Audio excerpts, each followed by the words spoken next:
అందరు ఎలా ఉన్నారు? మీకు ఇష్టమైన టిఫిన్ ఏంటండి? కామెంట్ చేయడం మాత్రం మర్చిపోక. నాకు మాత్రం పూరి అండి. పూరి అంటే చాలా చాలా ఇష్టం. సండే వస్తే చాలు నేను పూరి చేస్తా. నాకు పూరి ఎప్పుడు ఒకేలాగా తింటే బోర్ కొడుతుంది కదా, ఇలా ఒకసారి డిఫరెంట్గా ట్రై చేశాను. ఏం లేదని ఫస్ట్ 2 కప్స్ గోధుమ పిండి తీసుకోండి. తర్వాత సరిపడా జీలకర్ర, సరిపడా ఉప్పు, తర్వాత కొత్తిమీర యాడ్ చేయండి. తర్వాత పసుపు యాడ్ చేయండి కలర్ కోసం.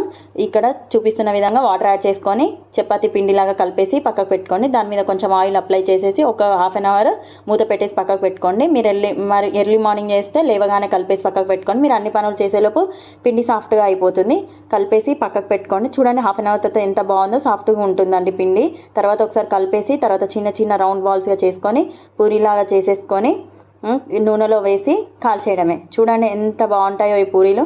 మీరు కూడా ఒకసారి ట్రై చేసి చూడండి. డిఫరెంట్గా తినాలనిపిస్తే అప్పుడప్పుడు ఇట్లాంటి ప్రయోగాలు చేయాల్సిందే కదా అండి. నాకైతే టిఫిన్స్లోకి వెళ్ళి ఇష్టమైన టిఫిన్ అంటే పూరి అండి. నేను ఎప్పుడు చూసినా నేను సండే కోసం వెయిటింగ్ అండి. పూరీలు చేస్తారు, పూరీలు తినాలని చెప్పేసి. నేను సండే మాత్రం పూరి పక్కా చేస్తాను. మీరు కూడా ఒకసారి ట్రై చేసి నాకు కమెంట్ సెక్షన్లో మాత్రం కమెంట్ చేయడం మాత్రం